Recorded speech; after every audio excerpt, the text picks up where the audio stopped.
Hello my dear students, कैसे आप सब लोग। कल हमने पार्ट 1 किया फंडामेंटल राइट्स एमसीक्यूज़ का and this is part 2 of fundamental rights MCQs. अगर आपने प्रीवियस एमसीक्यूज़ हमने एक बार सारे टॉपिक्स के एमसीक्यूज़ ऑलरेडी किए हैं।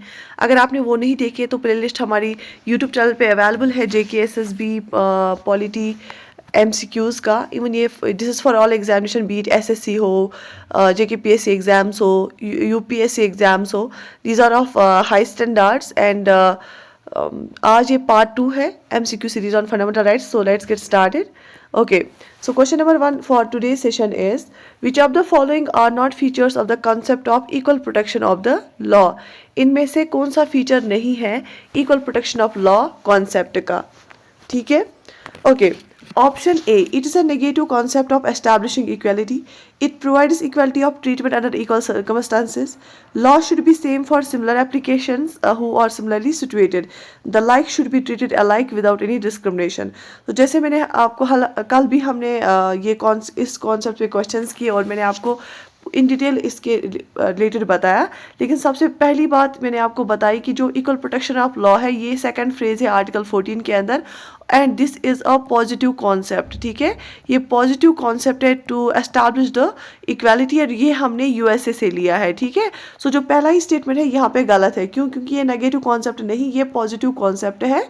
ठीक है, equal protection of law positive concept है. इक्वलिटी बिफोर लॉ जो फ्रेज है वो नेगेटिव कॉन्सेप्ट है, जो कि हमने ब्रिटेन से लिया है. सो यहाँ का जो है ये बोल रहा है कि नॉट फीचर्स, ऑप्शन ए जो है वो फ्यूचर नहीं है इसका. सो यहाँ पे जो ऑप्शन ए है ये सही नहीं है. So yes, option A is the right answer है, क्योंकि हमें बोलना है कि इसका फीचर क्या नहीं है. So equal protection of law जो है ये नेगेटिव कॉन्सेप्ट नहीं है, ये पॉजिटिव कॉन्सेप्ट है, जो कि हमने यूएसए से लिया है. What was the ceiling of annual income for the creamy layer in 1993? कि जो हमने बहुत सारी कमीशंस आए थे, फिर उन्हें बताया था कि जो बैकवर्ड क्लास से अगर उनको रिजर्वेशन चाहिए तो उसमें भी एक क्रीमी लेयर होता है जिनकी एक हाई इनकम बेस होती है. ठीक है, तो उसमें सीलिंग क्या थी, कितना इनकम होना चाहिए और रिजर्वेशन के लिए, और किस इनकम से ऊपर फिर क्रीमी लेयर मानी जाती है. 1 लाख, 5 लाख, 4.5 लाख, 6 लाख. सो the right answer is option A, 1 lakh. ठीक है, 1993 में बोला गया था 1 लाख है, तो 2004 में 2.5 लाख रखा गया, 2008 में 4.5 लाख है, 2013 में 6 लाख. ठीक है, okay. Mandal commission was appointed in 1979 by the Morarji Desai government. ये भी याद रख लेना, ये भी क्वेश्चन आ सकता है, एक पॉइंट इसमें ही भी है. मंडल कमीशन जो है ये अपॉइंट किया गया 1979 में. किसने? मोरारजी देसाई गवर्नमेंट ने. इट इज़ रिलेटेड टू, ये किस चीज़ के से रिलेटेड है जो मोरारजी देसाई गवर्नमेंट ने मंडल कमीशन को अपॉइंट किया 1979 में? Options are poverty estimation, option B state reorganisation, option C panchayat raj institution, option D investigate the conditions of the socially and educationally backward class. Choose the right option. Mandal commission जो है वो किस चीज़ के रिलेटेड था? So option D here is the right answer. इसको investigate करना था कि जो socially and educationally backward classes हैं उनकी कंडीशंस को इन्वेस्टिगेट करना था. So option D here is the right answer. The Mandal commission submitted a report in, इसने फिर रिपोर्ट सबमिट किया 1980 में, and identified 3743 castes as the backward class which comprise 52% of the total population. तो Mandal commission ने बोला कि हमारी कंट्री में 3743 कास्ट जो है वो एज बैकवर्ड क्लास है, जो कि हमारी टोटल पॉपुलेशन का 52% बनता है. तो ये रिपोर्ट उन्हें 1980 में फिर सबमिट किया, क्योंकि इसको अपॉइंट किया गया था 1979 में by Morarji Desai government. The commission recommended 27% reservation for OBC classes. ये बहुत इंपॉर्टेंट पॉइंट है कि इस कमीशन ने फिर अदर बैकवर्ड क्लासेस के लिए कितनी रिजर्वेशन रिकमेंड की? 27% रिजर्वेशन रिकमेंड की. किसके लिए? ओबीसी के लिए, अदर बैकवर्ड क्लासेस के लिए. किसने? मंडल कमीशन ने. ठीक है. Originally, how many rights were guaranteed under Article 19? So article 19 जो है ये हमारा राइट टू फ्रीडम है अंडर फंडामेंटल राइट्स पार्ट 3. ठीक है, क्योंकि फंडामेंटल राइट्स में आर्टिकल 12 से लेके 35 तक आता है, तो 19 भी इसमें फॉल करता है. सो आजकल आर्टिकल 19 जो है राइट टू फ्रीडम है. इसमें पहले कितने राइट्स रखे गए थे? ठीक है, 5, 6, 7, 8 बताइए. ओरिजिनली इसमें कितने राइट्स को, एक तो हो गया फंडामेंटल राइट्स कितने थे, दूसरा है कि आर्टिकल 19, क्योंकि आर्टिकल 19 में अंदर से सब क्लॉजेस बहुत सारे हैं, ठीक है। तो इसमें ओरिजिनली आर्टिकल 19 में कितने राइट्स को रखा गया था। So the right answer is option C 7, 7 rights को रखा गया था विद इन आर्टिकल 19 सब क्लॉजेस में, ठीक है। So originally article 19 had 7 rights, कितने थे, 7 राइट्स थे। But 44th constitutional amendment act जो हुआ, जो कॉन्स्टिट्यूशन में चेंज लाई गई वही 44th कॉन्स्टिट्यूशनल अमेंडमेंट एक्ट 1978 में जो आया था, the right to acquire hold and dispose of property was deleted. जो 44th कॉन्स्टिट्यूशनल अमेंडमेंट एक्ट है जो 1978 में आया था, उसने तो एक आर्टिकल 31 राइट टू प्रॉपर्टी इसको भी डिलीट किया, जो कि एक फंडामेंटल राइट था।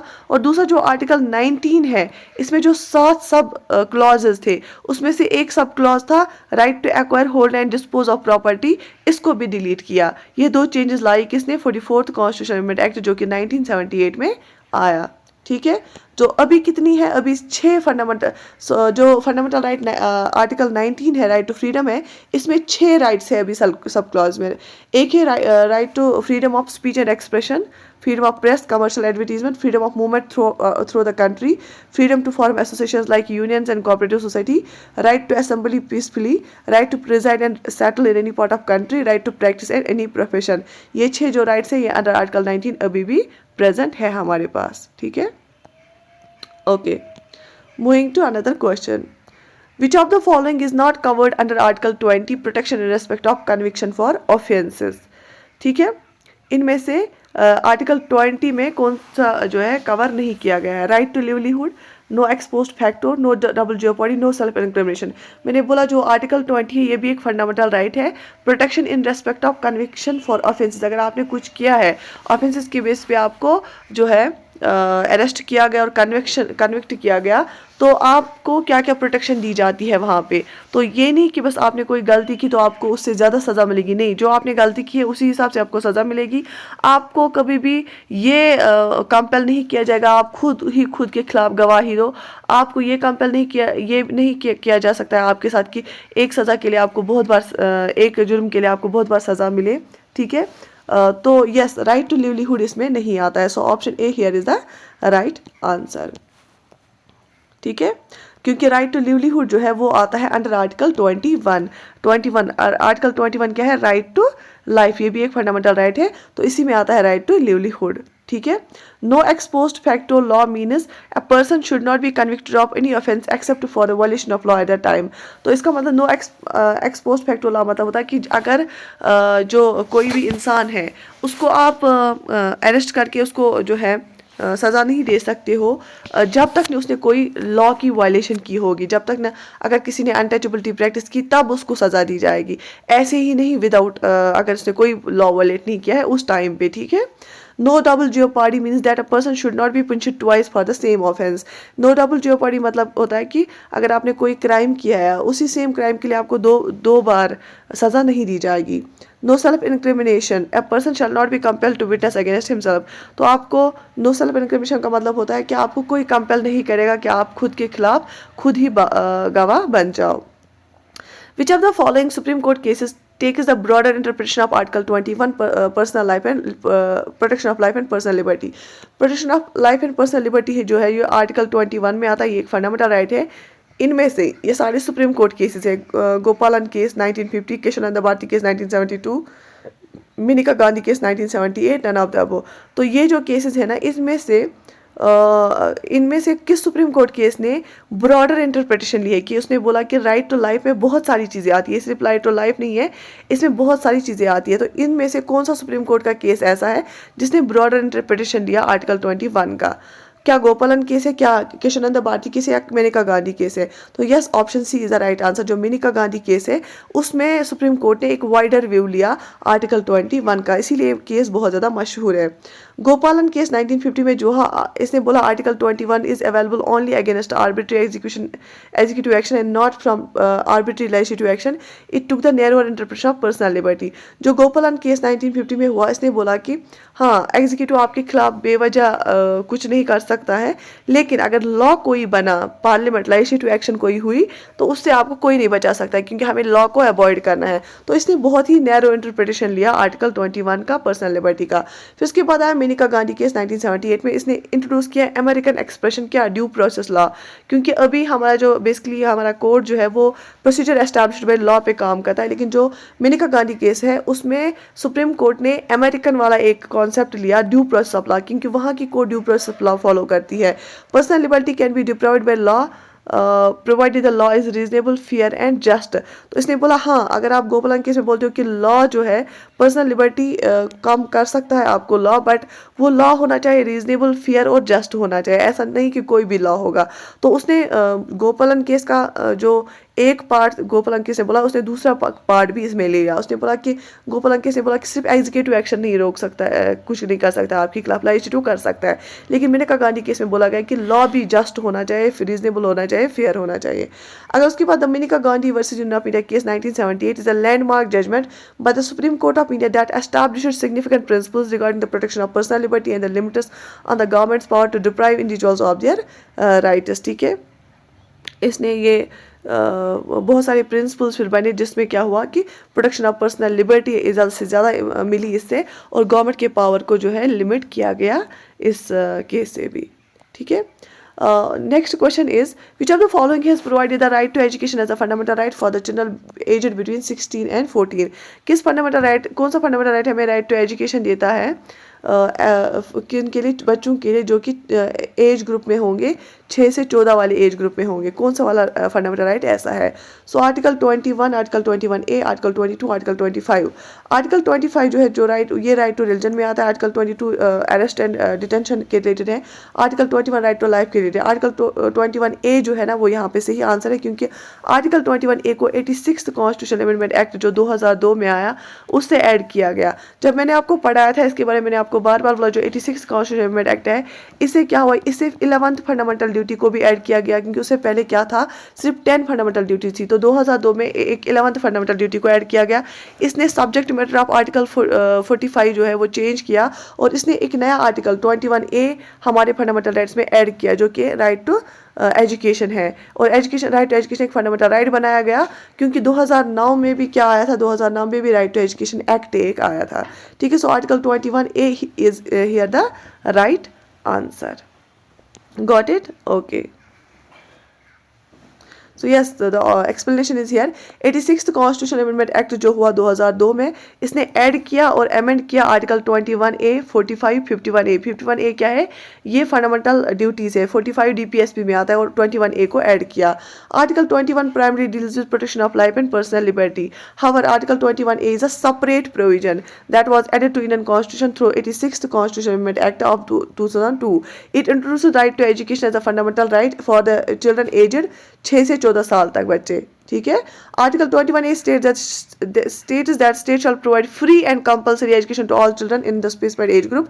This amendment aims to ensure that children receive quality education, that access to education is not denied due to socio-economic reasons. कि ऐसा नहीं हो कि कोई गरीब बच्चा जो अफोर्ड नहीं करेगा तो वो अनपढ़ रहेगा। तो इसलिए गवर्नमेंट को चाहिए, गवर्नमेंट, ये हमारा एक फंडामेंटल राइट है फ्रॉम 6 to 14 ईयर्स कि हमें गवर्नमेंट प्रोवाइड करता है फ्री एजुकेशन और compulsory education.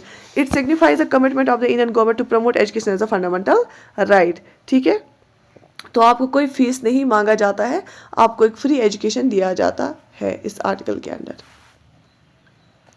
Moving to next question. Under Article 22, what is the maximum preventive detention period in simple circumstances? अगर normal circumstances हो तो Article 22 में maximum preventive detention के लिए कितना टाइम रखा गया है? 2 weeks, 1 month, 3 months, 6 months.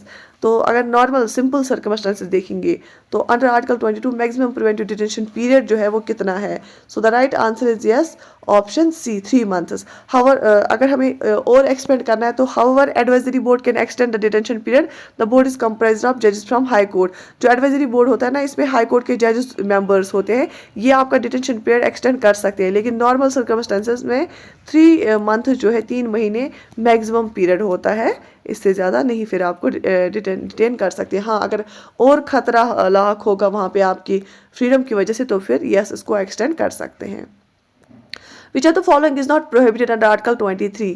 इनमें से कौन सी चीज़ प्रोहिबिट नहीं की गई है? Prohibition of employment of children below the age of 14 years in a factory, mine और अदर हैजर्डस एक्टिविटीज, बेगार and forced labour, devadasi and slavery, selling and buying of person like goods.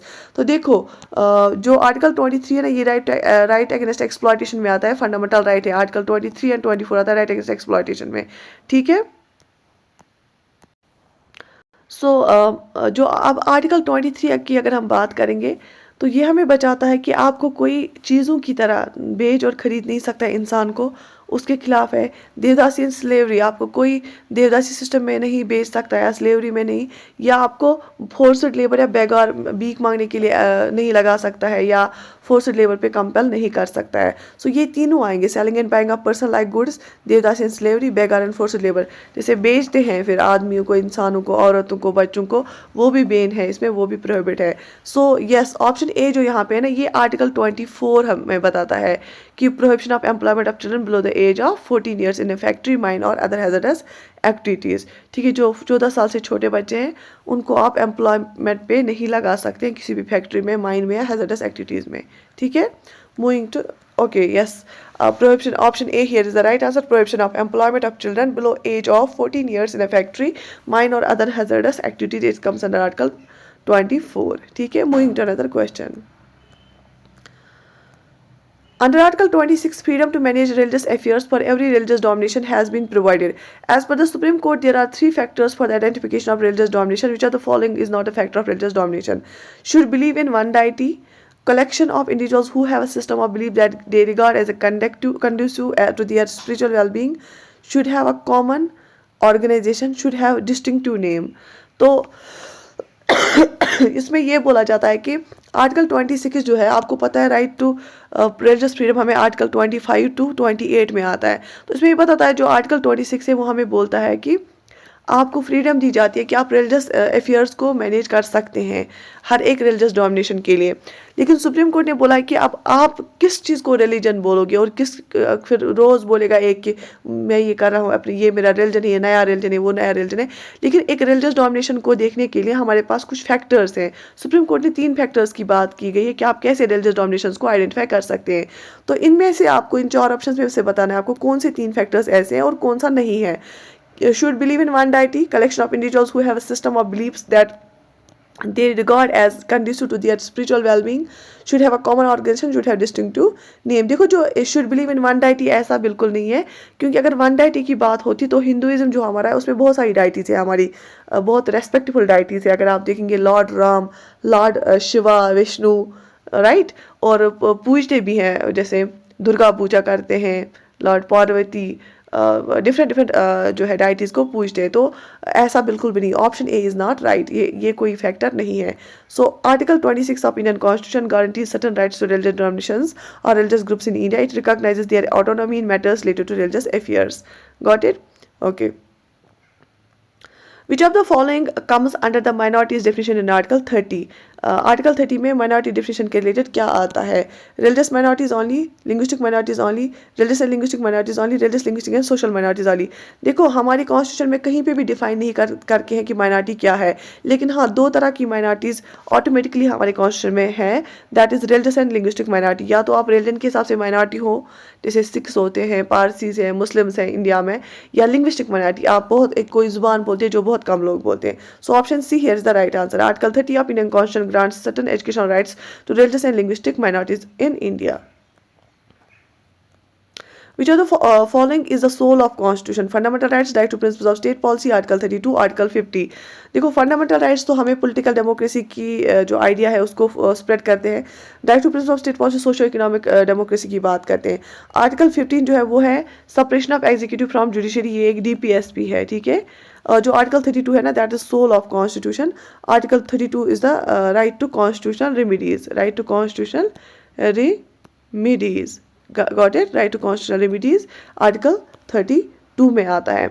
और आर्टिकल 32 खुद भी एक फंडामेंटल राइट है और ये power देता है सुप्रीम कोर्ट को कि आप रिट्स इशू कर सकते हैं. अगर किसी का फंडामेंटल राइट वॉलेट होता है वो डायरेक्टली सुप्रीम कोर्ट जा सकता है, ठीक है. बात समझ में आ गई? So yes, option see here is the right answer.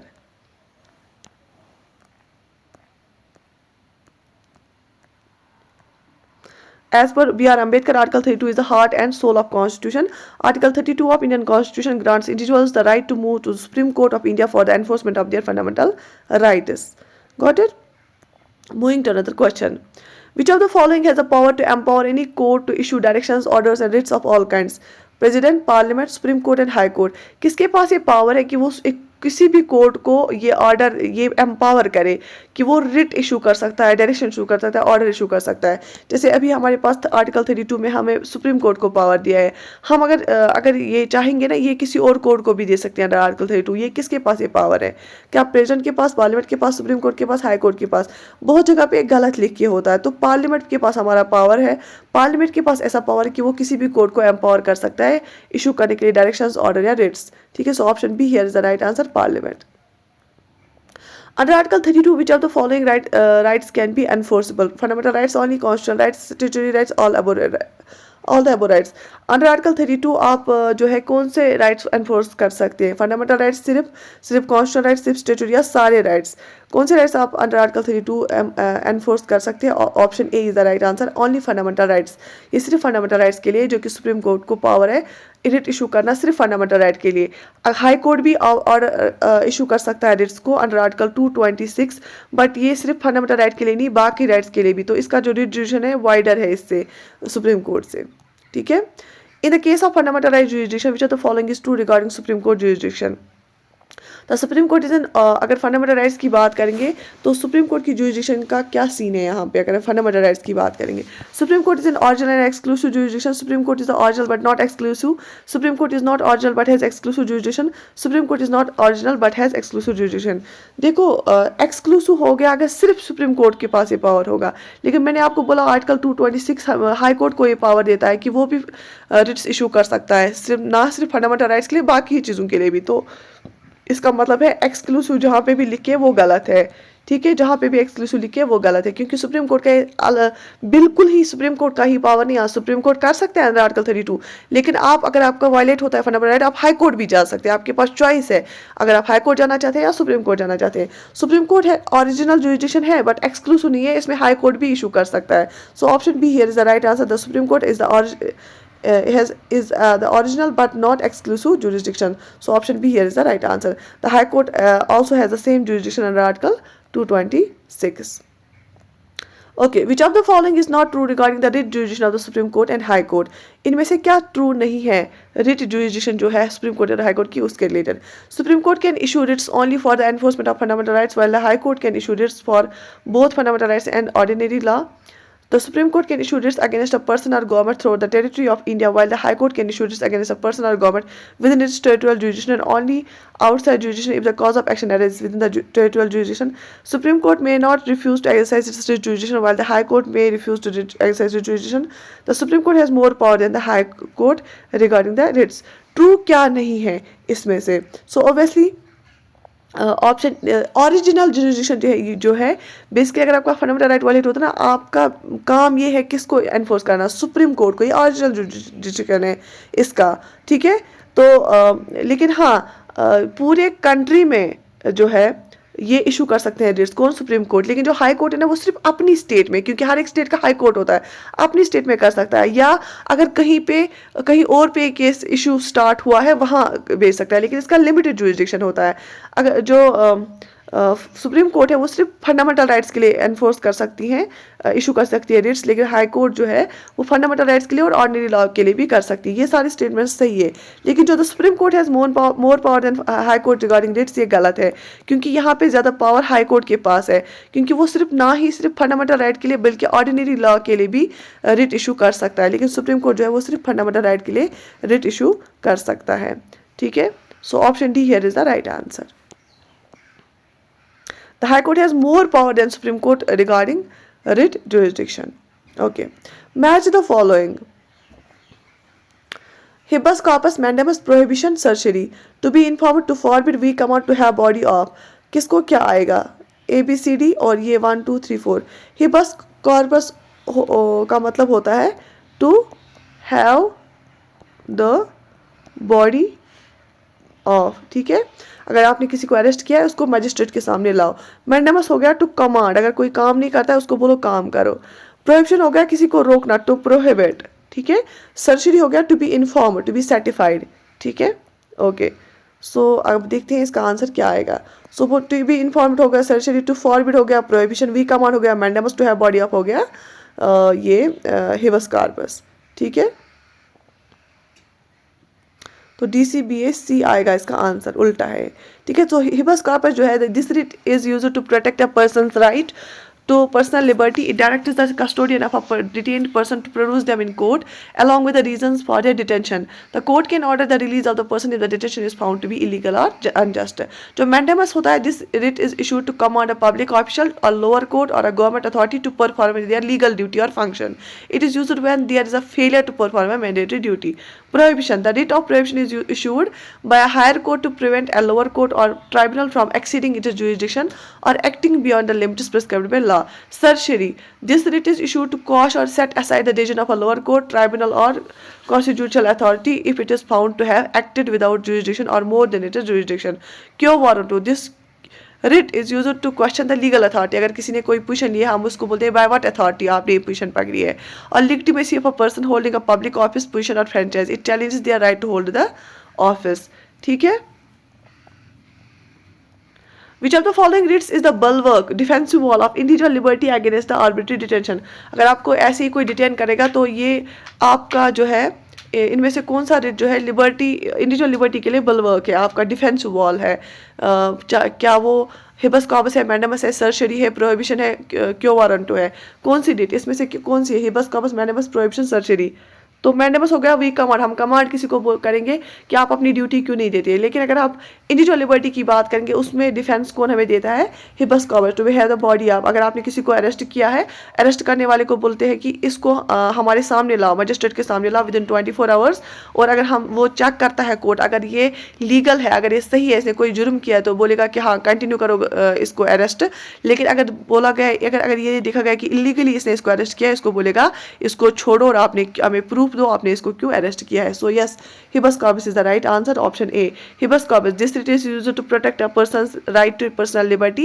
It directs the custodian of a detained person to produce them in court along with the reasons for their detention. The court can order the release of the person if the detention is found to be illegal or unjust. ठीक है, तो यहाँ तक समझ आया। So I think this is sufficient यहाँ तक, और इंशाल्लाह नेक्स्ट सेशन में हम और क्वेश्चंस करेंगे फंडामेंटल राइट्स के। Do right in the comment section कि आपने कितना सीखा आज के सेशन से, कितना आपको अच्छा लगा, सो दैट कि मुझे भी मोटिवेशन मिले और लेक्चर्स लाने की। डू राइट, जितने आपके कमेंट्स आएंगे उतनी हमें मोटिवेशन मिलती है। Like the video, subscribe to our channel and share with your friends. I wish you all the best, take very good care of your self.